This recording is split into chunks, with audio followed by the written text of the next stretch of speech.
Tanggal 16 September kemarin ada berita bahwa film His Only Son itu diusulkan untuk di-ban atau dicekal.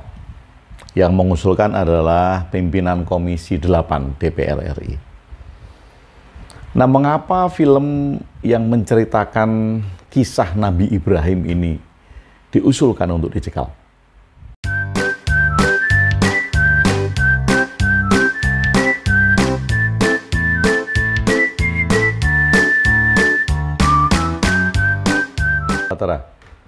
Mungkin masalah ini sudah selesai ya, karena pimpinan Komisi 8 DPR itu sudah menjelaskan konteks pada saat dia memberikan usulan itu. Dan mungkin kalau tentang statement itu bisa kita anggap selesai. Tapi yang menarik bagi saya adalah tentang pertanyaan kepada kita masing-masing, bercermin dari peristiwa-peristiwa itu. Entah konteksnya apa, tetapi paling tidak ini bisa kita tanyakan kepada diri kita masing-masing. Apakah sebuah film, atau juga sebuah buku, sebuah video di YouTube misal, apakah itu bisa mengubah iman seseorang? Kalau di dalam hipnosis itu dikenal every hypnosis is a self-hypnosis. Jadi sebetulnya di dalam proses hipnosis itu tergantung kepada diri yang akan dihipnosis. Karena pada dasarnya hipnosis itu adalah self-hypnosis. Kalau orang yang akan dihipnosis itu tidak mengizinkan dirinya agar dia masuk di dalam kondisi hipnotis, maka tidak akan terjadi, karena every hypnosis is a self-hypnosis. Nah, mungkin ini kan sama. Jadi setiap buku, setiap film, setiap video, itu tidak akan mengubah keimanan seseorang.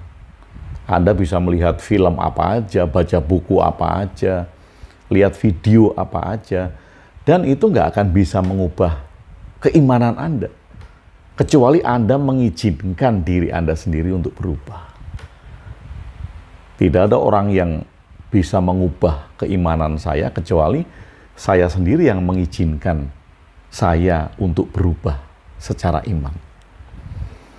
Nah, film ini seperti ini ya, kan tidak baru kali ini aja. Dulu tahun 2014 itu ada film Noah. Itu juga dicekal, bahkan bukan hanya di Indonesia, tapi di beberapa negara Islam tidak boleh ditayangkan. Karena film Noah itu menampilkan temperamen Nabi Nuh yang tidak sesuai dengan cerita di kitab suci. Di film itu kan digambarkan temperamen Nabi Nuh itu emosional. Dia sering marah kepada anaknya dan sering marah-marah. Jadi kalau kita melihat film Noah itu, loh ini Nabi kok marah-marah.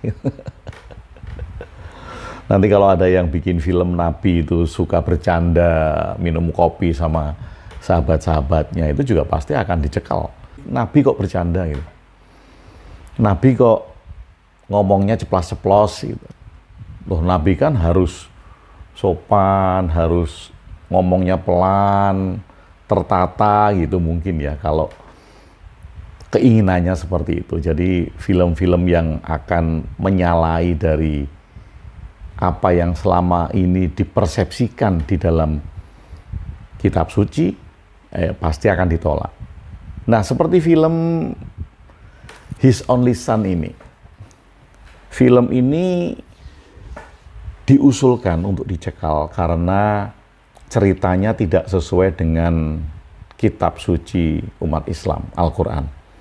Karena film ini berbasis dari cerita di kitab suci umat Kristiani, bahwa yang disembelih oleh Ibrahim itu adalah Ishak, bukan Ismail. Kalau di Islam yang disembelih itu adalah, yang dikorbankan itu adalah Ismail. Nah, di film ini yang dikorbankan adalah Ishak. Nah, atas dasar itulah maka kemudian ada pemikiran film ini nanti akan menggoncang iman atau akan menjadikan kebingungan bagi umat Islam. Loh, kok yang disembelih Ishak gitu.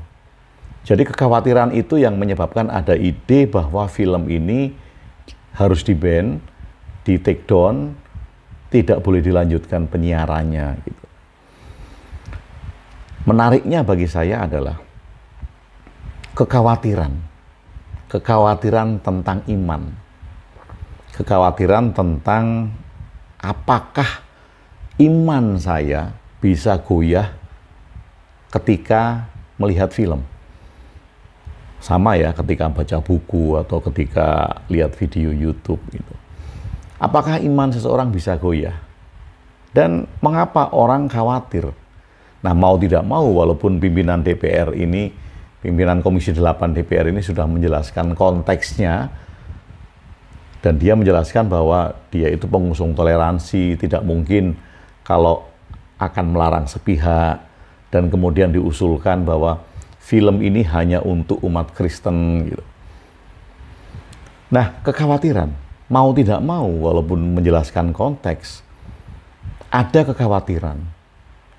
Apa yang dikhawatirkan? Yang dikhawatirkan adalah ketika satu kelompok itu akan goyah imannya. Ketika goyah, ya tentu yang dikhawatirkan akan pindah ke keyakinan yang lain, akan pindah ke keimanan yang lain. Nah, ini yang dikhawatirkan. Kalau kemudian kita khawatir, pertanyaannya adalah, pertanyaan reflektifnya adalah, mengapa kita tidak percaya diri terhadap iman kelompok kita? Atau Anda yang khawatir mungkin, mengapa Anda tidak percaya diri dengan iman kelompok Anda? Kalau kemudian Anda tidak percaya diri dengan iman kelompok Anda, yang patut dipertanyakan adalah bagaimana Anda mengajarkan iman kepada kelompok Anda, sehingga Anda khawatir kalau imannya goyah. Bukankah kalau sistem pengajarannya tepat, sistem pendidikannya tepat, ya tentu iman nggak bisa goyah. Kalau tepat, pemahamannya tepat, kemudian logika-logika yang dipakai juga tepat, nah tentu iman nggak bisa goyah. Kalau kita khawatir bahwa iman satu kelompok yang kita lihat itu kita khawatirkan goyah, maka yang patut dipertanyakan adalah guru-guru pengajar iman. Bagaimana mereka cara mengajarkan iman? Mengapa mereka takut bahwa ada satu keimanan yang dikhawatirkan akan goyah hanya gara-gara film? Nah, ini bisa menjadikan refleksi kan. Jadi kejadian-kejadian seperti ini tidak negatif. Kita jangan melihat dari sisi provokasinya. Ya mungkin ada yang nunggangin berita ini untuk memprovokasi atau untuk menyulut api-api pertentangan gitu. Tetapi kalau saya mengajak untuk tidak melihat pertentangan atau provokasinya. Kalau dilihat dari provokasi kan beritanya bahwa oh ini kaum mayoritas tidak menginginkan film versi minoritas. Ini sisi provokasi. Nah, kalau kita tidak melihat dari sisi itu, kita bisa belajar memperbaiki diri. Kalau saya khawatir iman saya atau iman kelompok saya goyah hanya karena film, hanya karena buku, hanya karena video, maka yang wajib dipertanyakan adalah bagaimana Anda, saya, kita mengajarkan iman. Bagaimana kita memberikan pendidikan tentang iman? Bagaimana kita memberikan pemahaman tentang iman atau keyakinan? Nah, kalau cara-cara itu, cara mengajarkannya, cara mendidiknya, cara memberikan pemahaman sudah tepat, maka Anda, saya, kita akan yakin bahwa kualitas iman yang coba untuk dipahami itu memang kuat dan tidak goyah hanya sekedar film, hanya sekedar buku, hanya sekedar video gitu. Sama seperti orang yang melarang temannya untuk melihat video saya atau mengikuti acara saya. Alasannya adalah, awas, imanmu nanti goyah kalau melihat videonya Agung WB. Loh, memang serapuh itu iman, gitu. Sekering itu iman, hanya melihat video kok goyah, hanya melihat buku, baca buku goyah, hanya melihat film goyah. Jadi yang patut dipertanyakan lagi adalah cara belajar, cara memahami, cara mendalami, dan juga cara mengimplementasikan iman masing-masing. Setiap keyakinan, setiap agama, setiap kepercayaan tentu punya iman. Dan bagaimana cara kita memahami, cara kelompoknya memahami, cara kelompoknya belajar, cara kelompoknya mendidik, ini tepat nggak?